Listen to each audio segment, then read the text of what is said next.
Paminaw kamo sa tulunghaan sa kahanginan hatod kaninyo sa Department of Education Alternative Learning System dinhi sa Division of Bukidnon, inabagan sa atong lokal nga pangagamhanan sa Manolo Portage, pinanguluan sa atong halangdong Mayor Honorable Clive Quino ug sa Vice Mayor pinaagi ni Honorable Miguel Dimata, uban usab sa mga miyembro sa Sangguniang Bayan o sa kini ka radio-based instruction sa Alternative Learning System Continuing Education Program Accreditation and Equivalency. Kini nga programa naghatag og libreng edukasyon para sa mga out of school youth ug adult nga makahuman sa basic education. Kini usab nagahatag og kaygayonan alang niadtong mga idaran nga buot mobalik pag-eskwela sa elementarya ug junior high school. Kini nga klase pagahimo dinhi sa radyo natin 100.9 FM Manolo Portage, Bukidnon. Busa paminaw kamo sa programang Tulunghaan sa Kahanginan, a radio-based instruction sa Alternative Learning System Manolo Portage. Tulunghaan sa Kahanginan, edukasyon para sa tanan.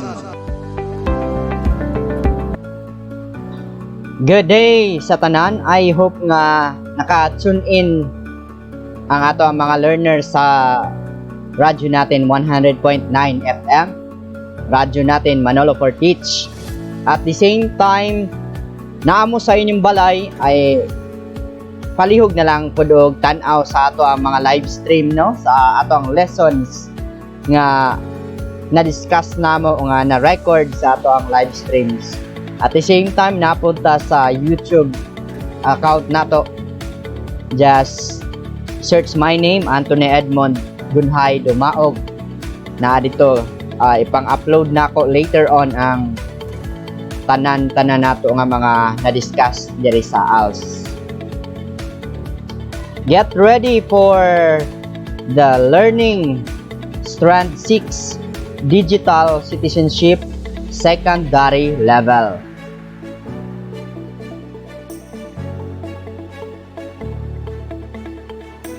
Right. Keep on watching.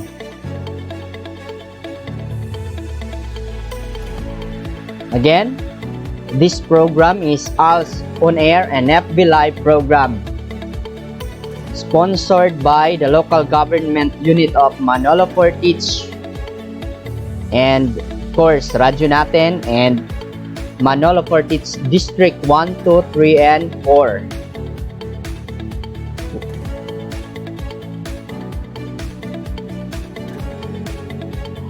Our topic for this day is all about Learning Strand 6 Digital Citizenship Learning Activity Sheet 1 up to 10. Again, it is secondary level but it is also applicable to all the levels of education, elementary, secondary or junior high school or senior high school, of course college. Nagyapon ni siya ng mga subjects.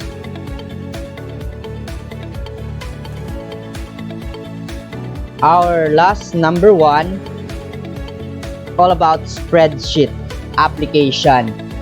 Make use of the spreadsheet application to generate different documents. What is a spreadsheet? A spreadsheet, commonly used for accounting, it displays a grid consisting of columns and rows. It is an environment that can make number manipulation easy and more efficient. What makes a spreadsheet program unique is its ability to calculate values using mathematical formulas and the data in cells. One of the example of a spreadsheet is the Microsoft Excel. So, as you see, na diri sa kilid na tay X diri nga color green, na din tay folder mao na siya ang icon sa spreadsheet or Microsoft Excel. What is a Microsoft Excel? Microsoft Excel is a powerful electronic spreadsheet, business, graphics, and data management software that can be used for storing, organizing, and manipulating data. Microsoft Excel is part of the Microsoft Office Productivity Suite.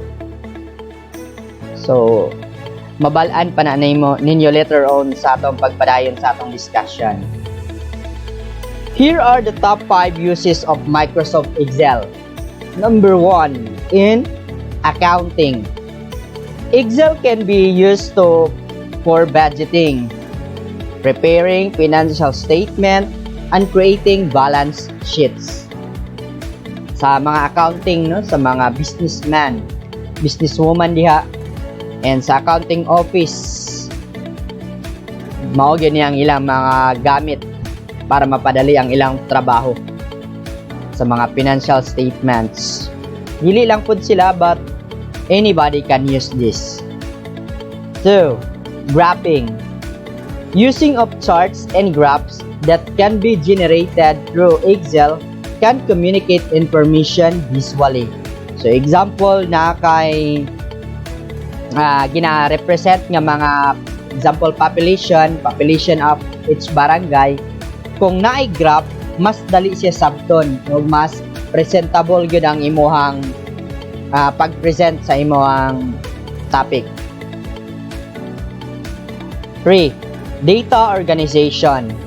By manipulating the cells and using the tools in Excel, data can be customized, organized, and presented in many ways. So there are many ways in Excel. Mao na atong i-discuss karon adlaw.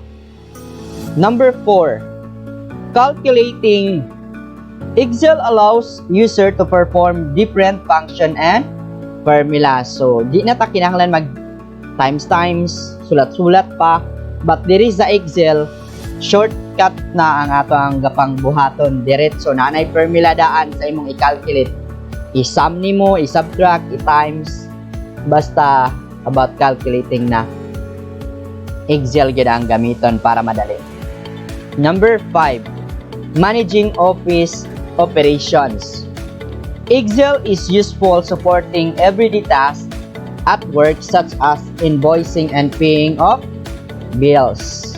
I-manage ang mga operation sa business, no? Mao gyud atong gamiton ang Excel sa pagbayad sa mga bills. Dali ra kayo ang pag-records. Pag-record rather. Next, these are some of the uses of Excel.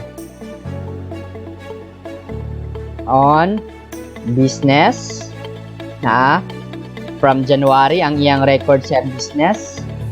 Second is graphing. Gi-graph niya ang iyang income. Kada month, weekly, pwede.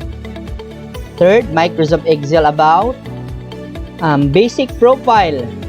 Ngalan sa mga tao and ID sa mga estudyante, and of course, kay paggrado, maybe teachers, maghimaw grado. Next is listahan sa mga ngalan o sa ilang mga grades gihapon. That are the sum of the application of the Microsoft Excel. Okay, your exercises number 1. In the space provided, write through if the statement is correct and false if not. Easy, it is true or false. Number 1.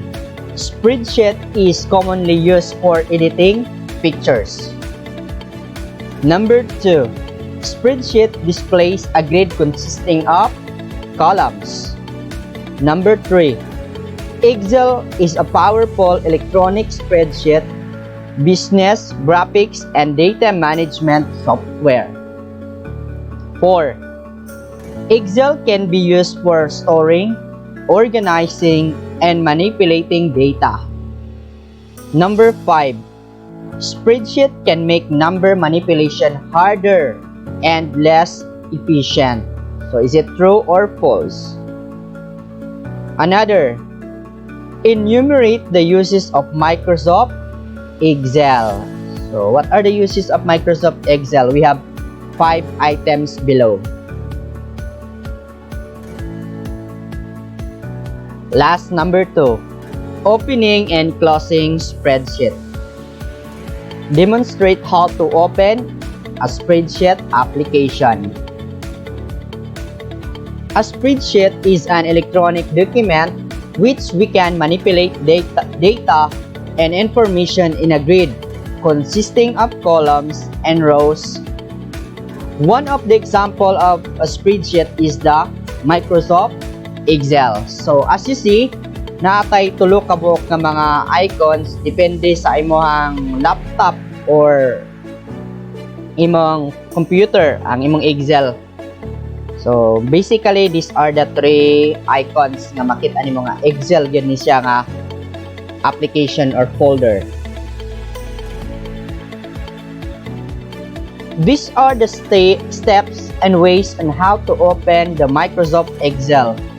Opening through the Start menu. Number 1. On the screen, click the Start button on the taskbar to display the Start menu. So this is it. Diha, makita nimo. So dito sa akong laptop, makita nimo ang upat ka bars. 2. Search or type the Microsoft Excel application. Okay, number 2, i-search nimo na diri sa kilid na murag lens diha mao na ang pag-search. Number 3, double click the Microsoft Excel icon once you found. I-double click, ikaduha nimo i-click sa imong mouse. Double click, that's it. Number 4, select the blank workbook. Okay, pilion dahil na ito ang blank. So, demonstrate this one. Start menu, look for Excel. So, nakita na ito, naara si Excel. And double click. So, akong gi-double click. Mao na ang step number 1. So, i-minimize lang sa nato ha, kay diri pa ta sa opening. Number 2 is search. Nakita nimo ang lens, naara. Mag-type ra ka diha og Excel. So, i-search lang na nimo. Dugay-dugay man na siya mag-searching. So, paday nang gyapon basta kay atuon. Number 3, double click the Microsoft Excel once found. Double click naman nato na. Number 4, select the blank workbook. So, nara ang atong blank and select the blank na new blank workbook. Click. So, naanata sa ato ang Microsoft Excel. Na-demonstrate na nato ang pag-open sa Microsoft Excel. Opening through the desktop icon on your desktop or screen. Just double-click the MS Excel, Microsoft Excel icon. You can also do a right-click and click open. Okay, naara sa desktop. Ang gitawag nato nga desktop is walay lain. Ang ato ang desktop kani. So, naaman na may example nga Excel dire mao na akong i-open. Or again, ingon pa niya, right click. Right click. Ay, ni-open naman. Na double click na ko siya. But kung otro na to, right click according to the instruction and open. As simple as that. So, na-open na dayon. Naana ang itong examples. Okay, we are done with this. Okay, sayon ta kaya ang pag-open sa Excel, di ba? Exercises. From the illustration above, arrange the statement based on the sequence of opening the Microsoft Excel through the Start menu. Write number 1, 2, 3, 4, and 5 according to the sequence on the blank before the statement. So, na-blank ko diha, write the numbers. Select the Microsoft Excel. On the screen, click the Start button. Select a blank workbook. Type Microsoft Excel in the search bar. Start typing on the worksheet. So, based sa akong pag-demonstrate, asa si number 1, 2, 3, 4 according to sequence. Last, number 3, opening and closing spreadsheet. Human naman tawag opening. Now, demonstrate how to open a spreadsheet application. Let's try kung unsay naa ni. Again, spreadsheet is an electronic document which we can manipulate data and information in a grid consisting of columns and rows. One of the example of the spreadsheet again is Microsoft Excel. Balik-balik yun diya ang definition sa atong spreadsheet. The illustration below shows how to close the Microsoft Excel. Closing through the File button. Number 1, click File. Okay, click File. Dito mag-start. Excuse me.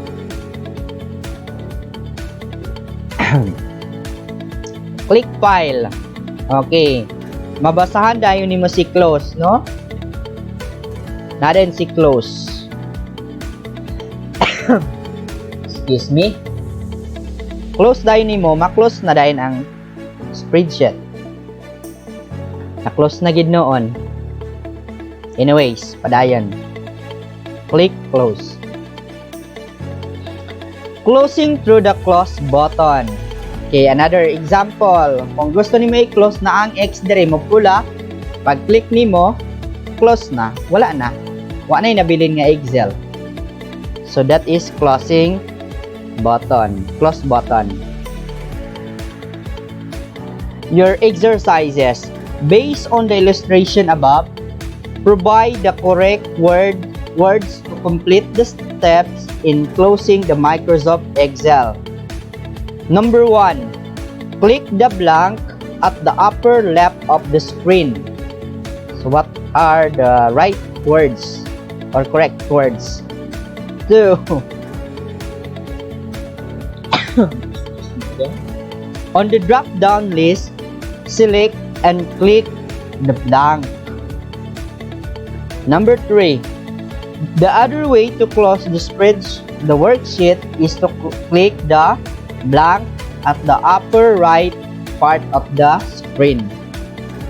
There are blank ways to close a spreadsheet. So, just put the correct words sa mga blanks.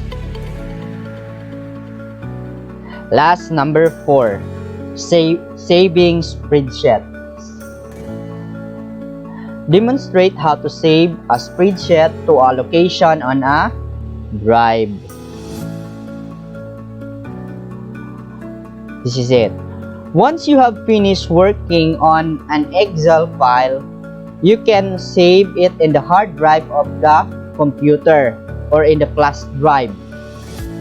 Follow the steps below to save the file. To save the Microsoft Excel, click File from the tab menu. So this is it. Click File. Number 2, if it is the first time to save the file, click Save As. Kung first time pa, Save As. Mabasa nimo, save ang ibabaw, and below that, Save As. Number 3, select the location where you want the file to be saved. Example, this PC. Pilion nimo diha into dapit ba this PC, this desktop, or anything. So diya sa documents ba. Number 4, select the folder where you want the file to be saved. Himuan dahil nimo og folder na diha ang naka-folder ay imong mga trabaho, of course. Diha nimo i-save. Number 5, if you are saving your file for the first time, write a file name. So number 5, kung i-save na nimo before gyud tan-awa diri sa click na mag-blow, book 1 ang marka kung wala pa nimo na save. But kung ma-save na nimo rename, example, pag rename nimo ani niya,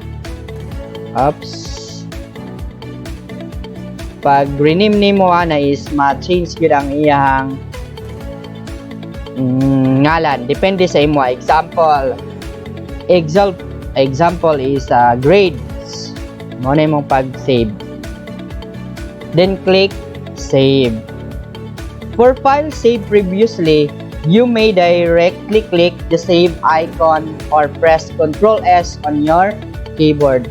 Makita nimo ang Ctrl S sa keyboard, save na automatic. But kung kuan ganiha, first time pa na diri nag-abay no, na kani kani siya mao na si save. Kung na-save na nimo na nga nanay ngalandaan. Kung wala pa, kani si save as lang sa. So mag-open ta og Microsoft Excel nga ma-demonstrate ni nga part sa learning activity sheets. Again, pag-open, file, save or save as, it is save as. Then select this PC, diri ni ibutang, and select to the folder. Diri na ko sa desktop. Desktop means dito sa ibabaw. Diri na ko sa ibutang sa desktop para dali ra nako himabalaan ko magtrabaho ko. Again, first time man, then book 1 ang nakamarka, but this time is for renaming demonstration, just for demo Excel workbook.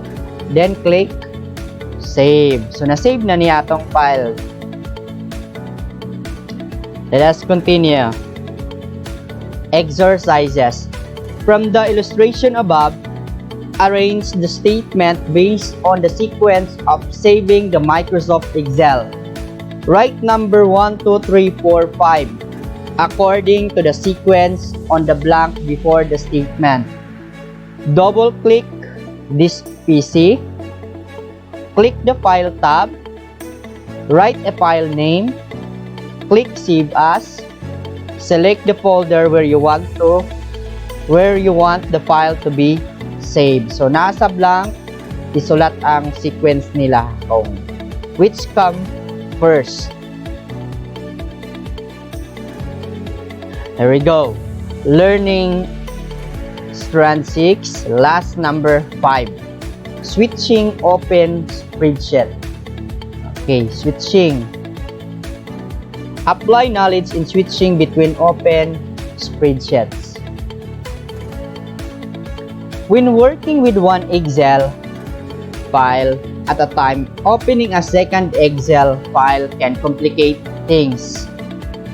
So you have opened one and open another one, then 2 Excel at a time. To move between multiple open Excel worksheets is even more complicated, but let's find out. Using the View tab. So just click the View tab, and here's the View tab.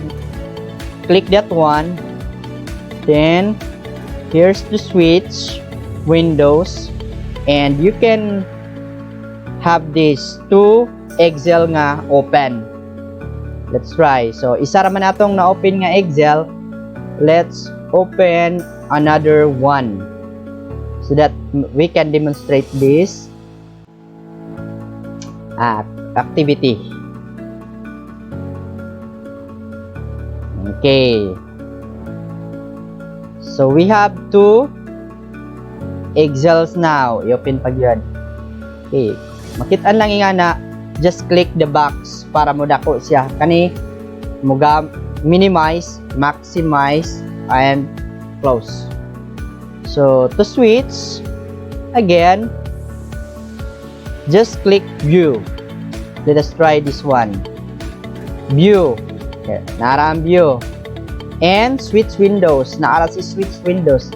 So we have opened the book 1 na ganiha gi-open nato, and book 2 the demonstration. So dirita sa book 1, automatic na si book 1 ang na open. I hope it's clear. View, switch, and back to our demonstration book worksheet. I think it's clear. Using the keyboard shortcut, you can use the combination Alt na diya sa ubos, Alt plus Tab. You can hold the Alt key down and press the Tab to cycle through all the files you want. This applies to all open applications. Example, ana lang, Alt na diya sa keyboard, hindi niyo makita, no, but just follow the instruction. Another way, using the taskbars. Hover the mouse cursor on the Microsoft Excel icon in the taskbar. Choose the window you would like to work on. So as you see this, arrow left, arrow right, this is the demonstration. Look at this. Okay, is it mao ba ni imong i-open or the other one? So mao nang pasabot ani nga instruction sa ubos. So that's easy.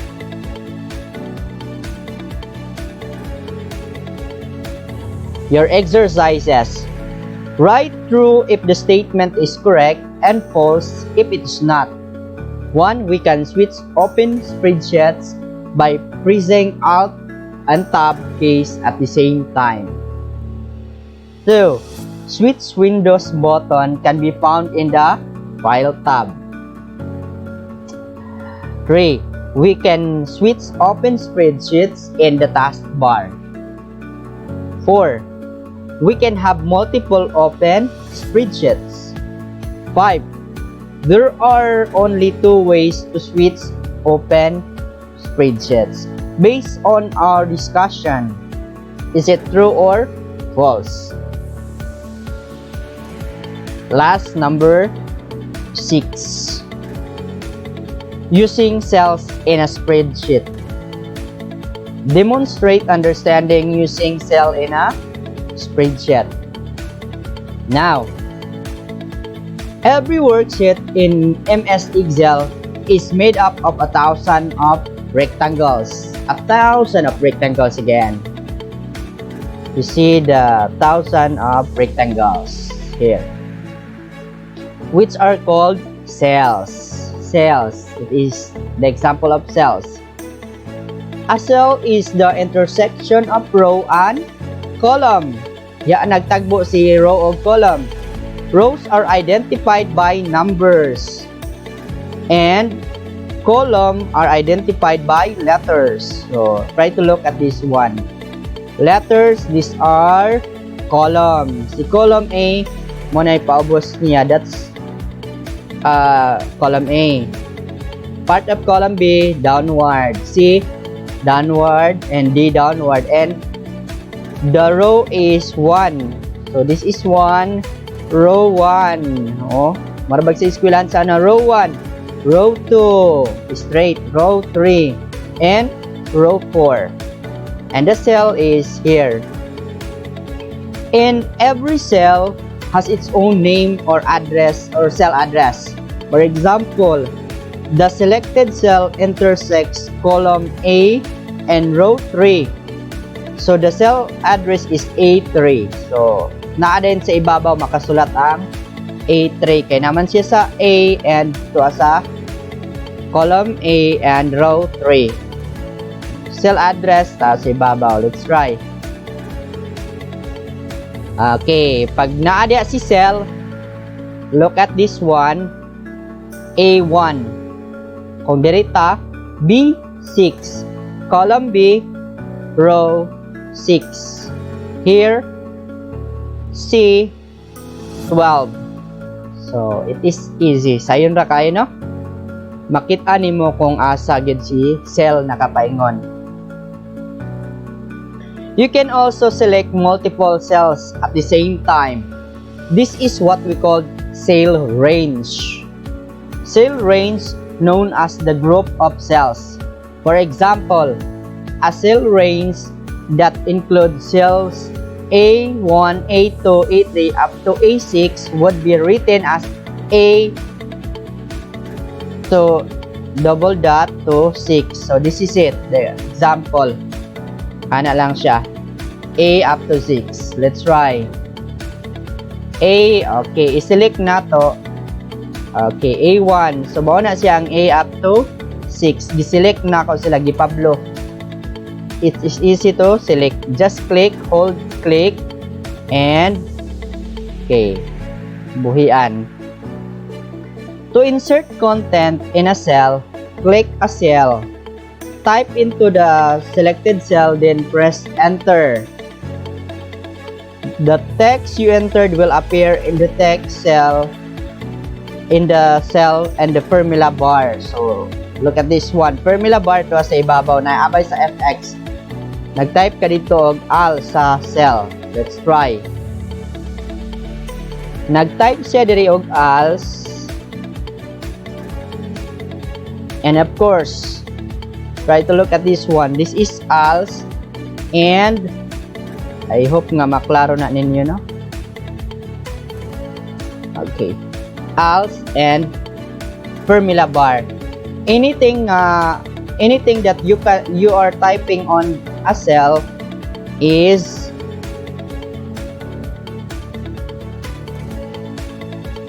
word. Okay. Any word that you type on the cell, makitaan dito sa formula bar, no? That's it. And nasayop, delete or X. Alright, padayon. Next, exercises. Read each statement or question below carefully and fill in the blanks with the correct answer. Just fill in the blank the correct answer. It is the intersection of rows and columns. What is this? What is this? The intersection of rows and columns. Number 2. It is known as a group cells. 3. The part of the spreadsheet that is identified by numbers 1, 2, 3, and 4. What is this? 4. The part of the spreadsheet that is identified by letters A, B, C, D, E, F, G until so on and so forth. 5. This is where you will also see the text you have entered in a cell. What is this? Just write it on the space provided or in the blank before the number. Last, number 7. Inserting and selecting a cell. Show how to insert and select a cell.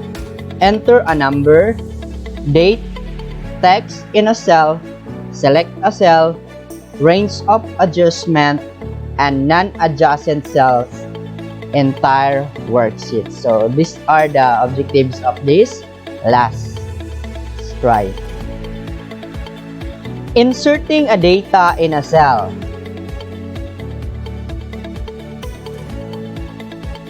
This is it. Inserting a data in a cell.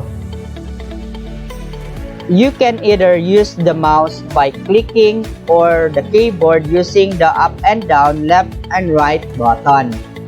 So this is the example. Mag-insert ka diya og data kung unsa imong isulat. Name, birthday, address. 2. After selecting a cell, you can type the data. So ang iyang gi-type di ay the names: avocado Jerome, banana Pedro, kamatis Gia, dalandan Jessa. So mao na yang gipangbutang sa mga cells, no? Mao na tanan English Filipino ang ilang mga grado nilang avocado o bananas. Selecting adjacent row or column.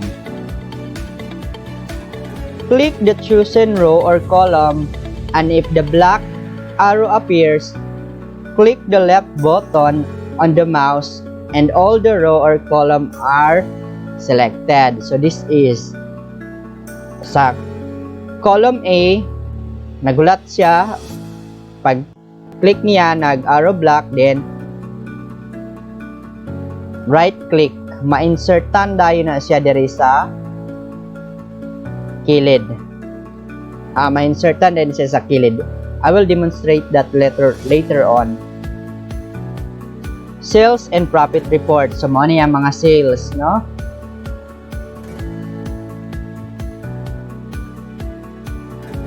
Okay, pag select daw, pag mag-blue na, so you select the Los Angeles. Mangita tag Excel nga naanay sulodaan, no? Kani atong demonstration walay sulod. Kani wala gyapon, so folder.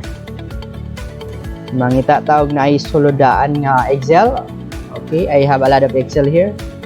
So for the purpose of demonstration, this one, Anthony list of new enrolled learners. Okay, wait for a while. So naagyo na nga to ang Excel. We have here ang iyang pasabot. Okay, wait for the black arrow na select na. You are only selecting this E na automatic na ang black arrow. F, G, H. So that's the meaning of that.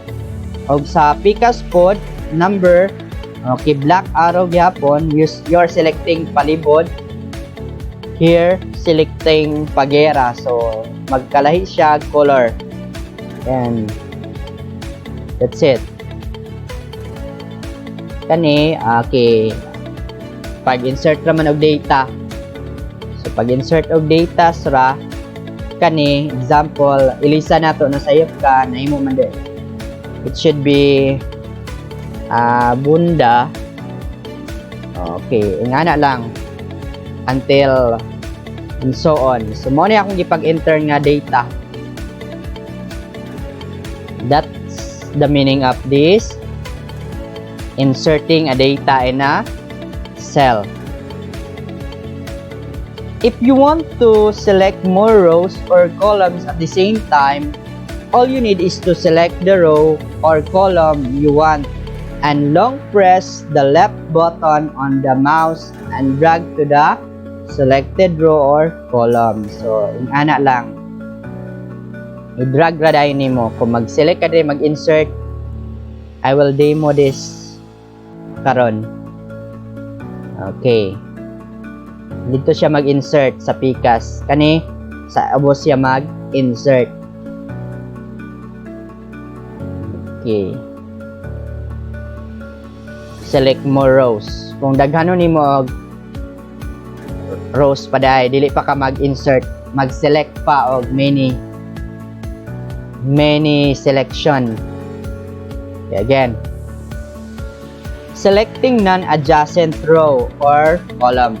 In selecting non-adjacent, dili sila sunod, row or column, click a row or column, long press the control button. Na control button diya sa pinakakilid sa imong keyboard and click the rest of the columns you will select. So, ingani lang ang bot ipasabot.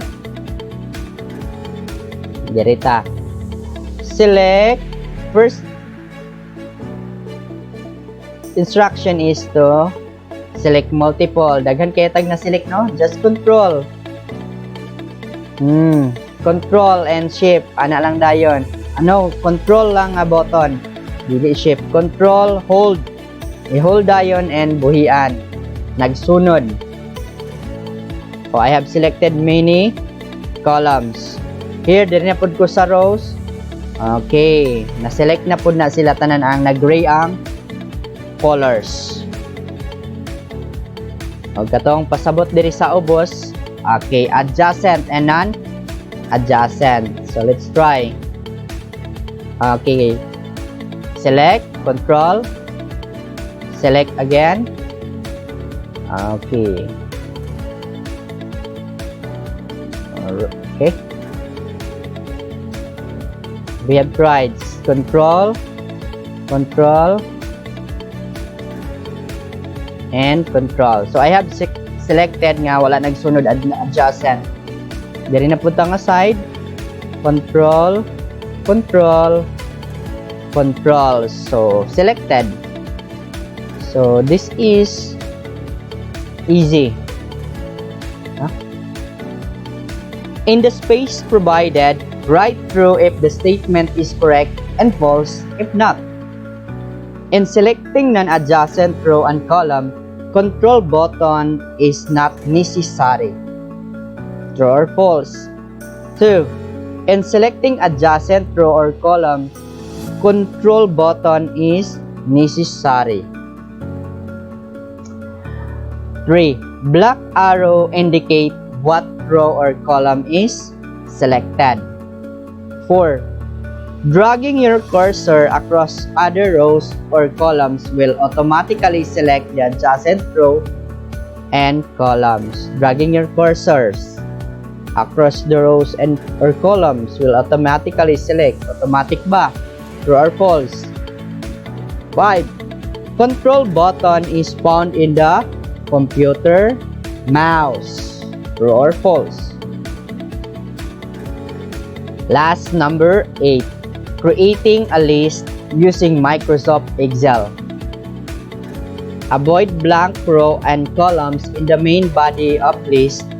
Insert blank row before the total row. So let us demonstrate.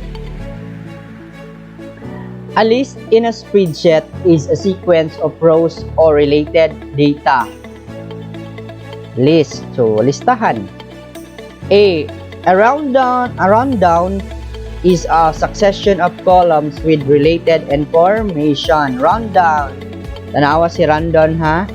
This is rundown. Ang iyang arrow. Related information. De la Cruz Gia is birthday of Gia is August 12, 2000. Age is 19 and she lives in Porok 5, Barangay 24, Hingoog City. So that's rundown.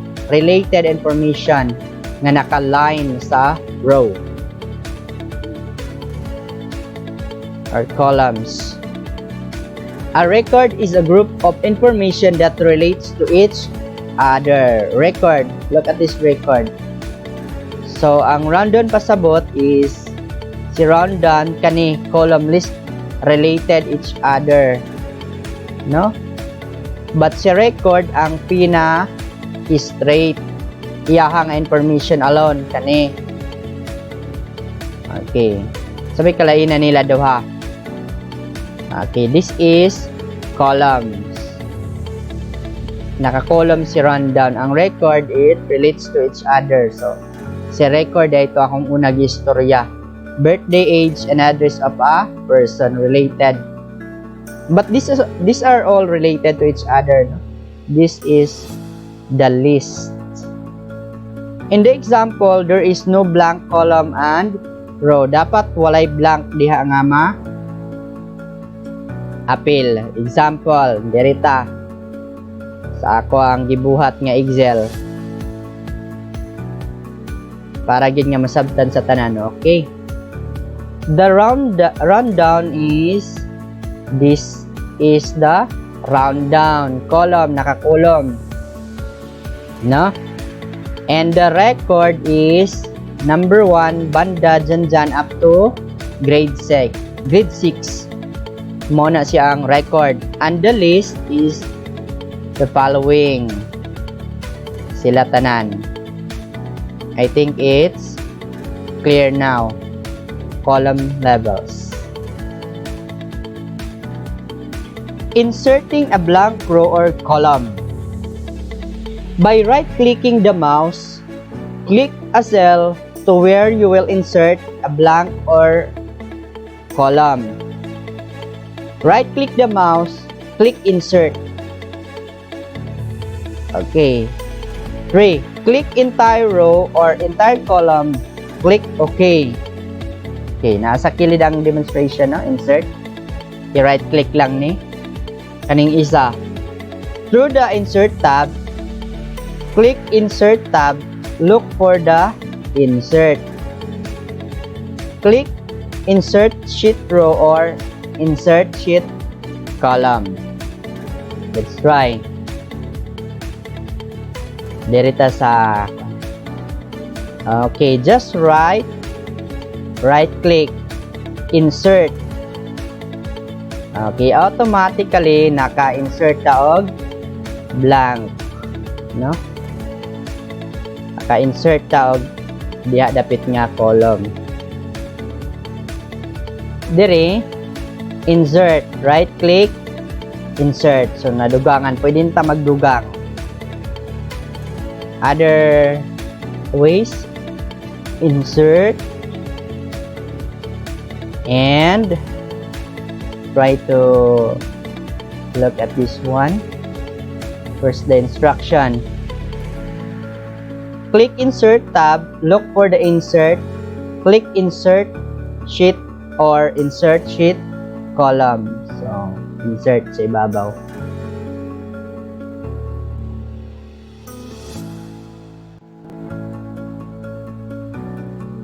So, this is the insert.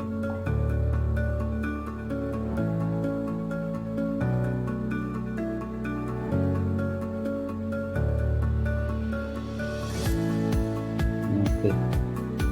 Just do some actual para nga dili mo maglisod sa inyong trabaho sa Excel. No?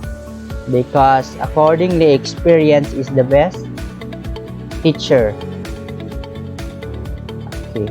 Pwede ka mag-insert og bisag mga pictures or anything na adi sa the timeline slicer. That's it. The most easy way is this one. Right click and insert. Right click and insert. So that's it.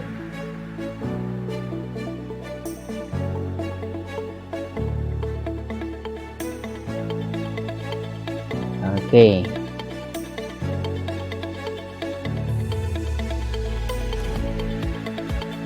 Okay, here it goes. You can have a lot of it. Okay, here it is. Nasa home, just look at this one. There is insert, delete, and format. So, na-insert diha. Click insert cells. Okay. And here, again, insert sheet rows. So, insert sheets. Okay, naka-insert na nun siya another sheet there, no? Pero here it is. So, we have a lot of sheets nga nabuhat. Okay, let's continue. In the space provided, write through if the statement is correct and false if it is not. Number 1. There are two ways to insert a blank row or column. True or false? 2. Use column labels like formulas, range, names, or cell addresses. True or false? 3. A record. Oops. Balik. Ayaw pagdali. A record is a set of related information arranged in a list. 4. In creating columns, labels, you can use both numbers and letters. Creating column. 5. A list is a sequence of rows of related data. Is it a list? True or false? Alright, we are done with learning activity sheet 1 up to 8. Thank you, Radyo natin. Thank you, Division of Bukidnon. And thank you, Manolo Portits, especially to our beloved Mayor, Honorable Clive D. Quinio, with Vice Mayor Miguel Di Mata, and all the rest of the Sangguniang Bayan members. Also to our Barangay Captains, Council, and Iski Chairman, Iski Councils. Sa tanan nga mga LGU, sa Manolo Portits nga nag-support sa alternative learning system. Sa mga learners po, padayon sa pag-eskwela, every day is an enrollment day. Thank you so much. So that ends our presentation. I hope that you understand ang ato ang topic karon, all about Spreadsheet or Microsoft Excel. And again, here's my greeting for this season. Merry Christmas and a Happy New Year sa inyong tanan, sa atong tanan. I hope nga mag-enjoy gyapon mo sa, of course, mag-enjoy gyud to. Kinahanglan mag-enjoy even this time of pandemic. Continue to watch us on Facebook and YouTube. And of course, continue to listen to our radio broadcasting at radyo natin 100.9 FM at Manolo Fortich. Thank you, and God bless us all for this event. Minaw kamo sa tulunghaan sa kahanginan hatod kaninyo sa Department of Okay, I'm Education. sorry.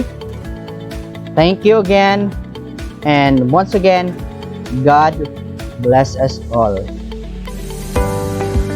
Maukadto ang programang Tulungaan sa Kahanginan, programa o mga pagtulunan nga gigahin sa alternative learning system para sa mga kabataan o mga idaran nga gustong makakaton dinhi sa Tulungaan sa Kahanginan. Hangtod sa sunod nga gayon, dagang salamat.